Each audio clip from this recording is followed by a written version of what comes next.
जैसा कि कुछ लोगों के द्वारा आजकल हम लोगों को समझाया जाता है कि आजकल अगर दबदबा है तो सिर्फ पैसे का, सिर्फ गुंडा राज का या फिर पूंजीवाद का। और ये समझा के हम लोगों को ये बताने की कोशिश की जा रही है कि शिक्षा भी इन सब के सामने हार जाती है, या फिर कहें तो आजकल शक्तिशाली लोगों का दबदबा है, इसीलिए उनके आगे शिक्षा का भी कोई महत्व नहीं है। खमागणी, मैं हूँ शोभा भाटी। ये बात अक्सर बहुत सारे एग्जाम्पल्स द्वारा हमें समझाने की कोशिश की जा रही है कुछ लोगों के द्वारा। आप देखेंगे तो मूवियों में यही बताया जा रहा है कि एक पढ़े लिखे व्यक्ति को कितना ये चीजें प्रताड़ित कर सकती हैं, उसको कितनी प्रॉब्लम्स फेस करनी पड़ती हैं, या फिर उसको कितना दुख दिया जाता है, या उसको कितना नुकसान भरना पड़ता है। ये सब चीजें आए दिन हमें बहुत सारे सोर्सेस के द्वारा समझाने की कोशिशें की जा रही हैं। लेकिन आज की जो सच्ची घटना मैं आप लोगों के सामने लेके आई हूँ, उससे हो सकता है कि उन लोगों को जो हिम्मत बटोरने की कोशिश कर रहे हैं या फिर उलझन में है कि हम कुछ ऐसा काम करें या नहीं करें, उनको बिल्कुल क्लियर हो जाएगा कि हमें हमारे जीवन में क्या करना चाहिए।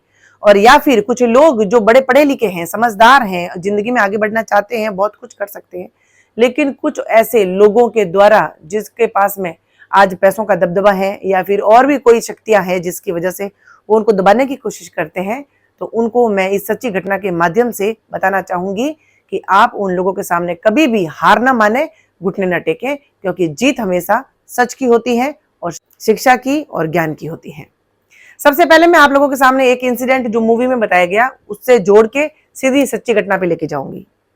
एक मूवी जो हम सब ने देखी, जो बहुत ही चर्चित रही, बहुत ही सराहनीय मूवी थी, और उसका नाम था 12th फेल, जो कि मनोज कुमार शर्मा की बायोपिक थी और हम सब ने देखी भी। और ये जो मूवी है मेरी भी बहुत फेवरेट है और मुझे भी बहुत अच्छी लगी, क्योंकि ये समाज में बहुत कुछ चीज़ें सिखाने के लिए बनाई गई हैं, जिस उद्देश्य से बनाई गई हैं, और वो उद्देश्य बहुत ही सराहनीय है।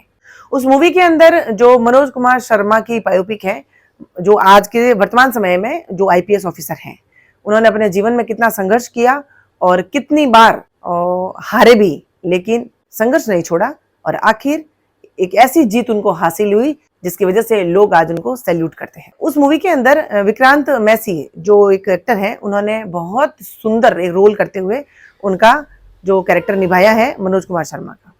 उस मूवी के अंदर एक इंसिडेंट है, जो हीरो है इसके विक्रांत मैसी, उनका एक मित्र होता है जो थोड़ा सा प्रताड़ित होता है फैमिली से, और वो नहीं जो है पढ़ना चाहता है या ये नहीं यूपीएससी की तैयारी करना चाहता, लेकिन फैमिली प्रेशर में वो करता है। लेकिन कुछ ऐसा लाइफ में होता है जिसकी वजह से वो ड्रिंक कर लेता है। विक्रांत मैसी का दोस्त ड्रिंक कर लेता है और ड्रिंक करके जोर जोर से बड़बड़ाता है, जिसकी वजह से पुलिस उसको पकड़ के ले जाती है और जेल में डाल देती है।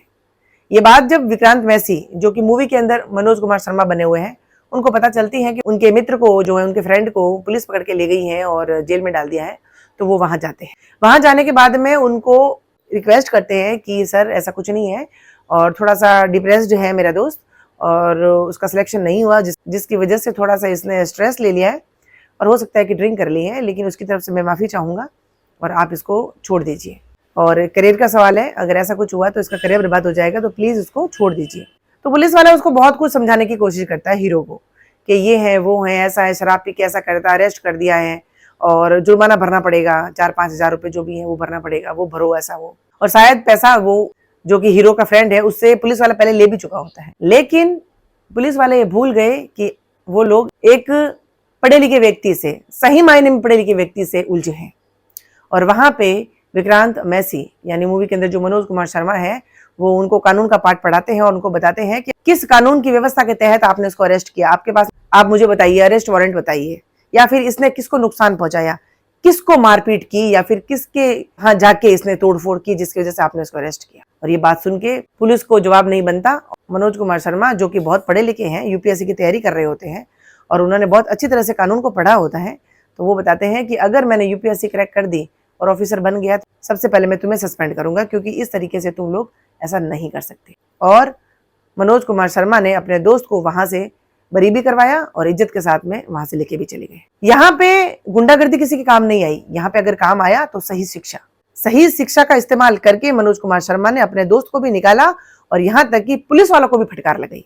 ये बात मामूली नहीं है। ये बात इस समाज के अंदर ये प्रदर्शित करती है, ये सिद्ध करती है कि आज अगर हम सही शिक्षा का इस्तेमाल करें तो हम हर किसी से लड़ सकते हैं, बड़े से बड़े अधिकारी से, बड़े से बड़े नेता से, बड़े से बड़े गुंडे से भी हम लोग जीत सकते हैं। ये तो बात थी मूवी की, जो कि एक समाज के अंदर इस सकारात्मकता के साथ में बताई गई कि ऐसा होता है। लेकिन आज आप लोगों के सामने जो मैं एक इंसिडेंट रखने जा रही हूं, ये कोई फिल्म नहीं है, ये सच्चाई है। सच है राजस्थान के जोधपुर शहर का। चूंकि मैं राजस्थान से बिलोंग करती हूं, तो ये जब चीजें मैंने देखी तो मुझे बहुत दुख हुआ कि आज हम लोग जिनको रक्षक कहते हैं, अगर वो समाज में इस तरीके से भक्षक बन जाएंगे तो हम लोग कैसे सरवाइव करेंगे या किसके ऊपर भरोसा करें। कल यानी 18 जुलाई 2025 के दैनिक भास्कर के न्यूज़पेपर के अंदर आप लोग देख सकते हैं, एक न्यूज आई है जिसमें 4 पुलिसकर्मी अपनी वर्दी का गलत इस्तेमाल करके 2 लोगों की रेकी करते हैं। उनको पता होता है कि इनके पास में पैसे हैं। जब वो 2 लोग यानी दोनों फ्रेंड्स मार्केट में जाते हैं शॉपिंग करने के लिए, तो वो चारों पुलिसकर्मी जो कि ऑलरेडी प्लान कर चुके होते हैं, उनका पूरा प्लान होता है कि किस तरीके से हम लोग इन लोगों को अरेस्ट करेंगे और किस तरीके से इनसे पैसे हड़पेंगे। और चारों पुलिसकर्मी अपनी पूरी प्लानिंग के साथ में उनका पीछा करते हैं। पीछा करने के बाद में शाम के 4 बजे वो लोग उन दोनों दोस्तों को जबरदस्ती अरेस्ट करते हैं। अरेस्ट भी कह सकते हैं आप, या फिर किडनैप भी कह सकते हैं, क्योंकि सीधा जाके उनको न सोचने का न बोलने का मौका देते हैं और सीधा जाके उन्हीं की गाड़ी के अंदर ड्राइवर सीट से उसको हटा के चारों पुलिसकर्मी उस गाड़ी के अंदर बैठ के और दोनों को वहां से लेके चले जाते हैं। और जैसा उनका प्लान किया हुआ होता है उसके मुताबिक पूरे कैमरे बंद करके पुलिस स्टेशन में ले जाके उनको हिरासत में डाल के उनको प्रताड़ित करके उनको लूट लेते हैं। और वो लोग उनके पास में जितना भी कैश पैसा था 40-50 हजार रुपए, वो भी लूट लेते हैं। उनके एटीएम के अंदर जो पैसा होता है वो भी लूट लेते हैं। यहाँ तक कि 2 जो फ्रेंड थे उनमें से एक के पास में उसकी वाइफ का एटीएम कार्ड होता है, उसके भी जबरदस्ती पिन नंबर पूछ के और उस एटीएम से भी पैसा निकाल लेते हैं और करीबन 8 से 10 लाख रुपए लूट के और उनको डरा धमका के कि अगर तुम लोगों ने कहीं पे कुछ किया तो तुम लोगों के पास में ये जो पैसा था ये बिल्कुल गैर कानूनी पैसा था और हम लोग तुम लोगों को जेल में डाल देंगे। और भी पता नहीं बहुत कुछ जो है बातें उनको बोलते हैं, डराते हैं, धमकाते हैं और फिर उनको वहां से छोड़ देते हैं। और जैसा कि समाज में होता है वही हुआ। जब वो दोनों मित्र वहां से निकले और गए तो शायद लोगों ने उनको बोला भी कि पुलिस के चंगुल में मत फंसो, ये पुलिस वाले हैं, कुछ भी कर सकते हैं, कल तुम्हारा जीना हराम कर सकते हैं। और जो जैसा कि समाज डर के रहता है, गरीब लोग जो होते हैं या मध्यम वर्ग के लोग होते हैं डरते हैं पुलिस वालों से कि भाई इनसे कौन उलझे, क्योंकि ये हमें कहीं का नहीं छोड़ेंगे। लेकिन वो जो 2 मित्र थे उसमें से एक मित्र हार नहीं मानता।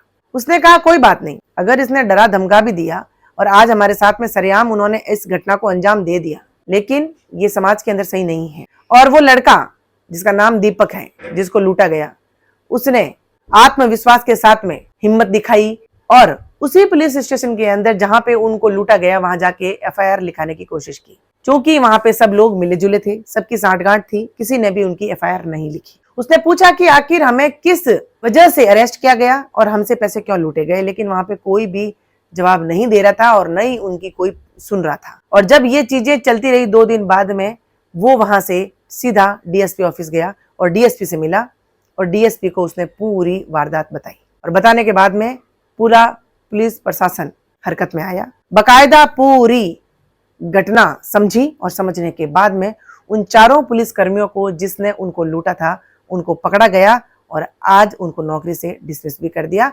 यानी उनकी नौकरी भी उनसे छीन ली। आप लोगों के सामने ये किस्सा बताने का और ये इंसिडेंट आप लोगों के सामने बताने का जो उद्देश्य है, आज हमारे समाज में बहुत सारे ऐसे लोग बैठे हैं जो पूंजीपति को अपना गुरु मानते हैं और ये बात चारों तरफ फैलाने की कोशिश करते हैं कि आजकल अगर कुछ है तो वो सब कुछ है पैसा, गुंडागर्दी, पैसे से सब कुछ करवाया जा सकता है। इस घटना ने ये सिद्ध कर दिया कि ये सोच गलत है, ऐसा नहीं होता है। अगर हमने सही शिक्षा का इस्तेमाल किया, अगर हमने सही शिक्षा को ग्रहण किया है और सही मायने में हम लोग शिक्षित हैं और हमारे अंदर आत्मविश्वास है, तो जीत आत्मविश्वास की होती है, सच की होती है, झूठ की कभी नहीं होती। कोई भी हो, चाहे उसने वर्दी पहनी हो और चाहे वो प्रशासन में हो, लेकिन अगर उसने गलत किया है तो गलत का अंजाम गलत ही होता है।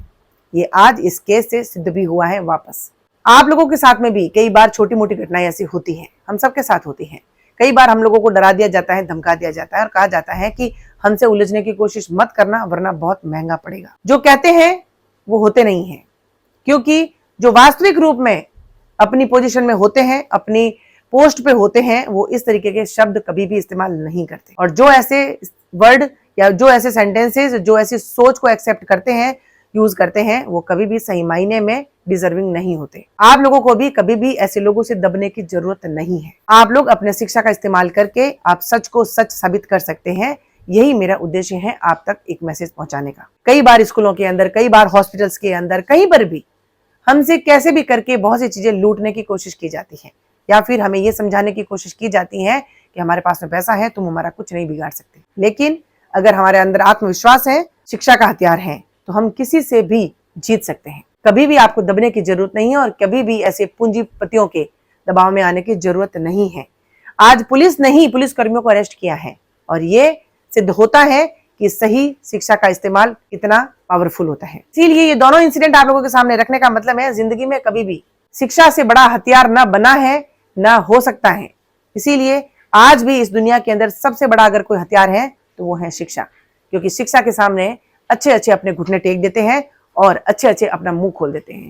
इसीलिए आप शिक्षित हैं तो सिद्ध भी करिए, पढ़े लिखे हैं तो साबित भी करिए, क्योंकि आपके पास में शिक्षा है तो आपको किसी से भी डरने की जरूरत नहीं है।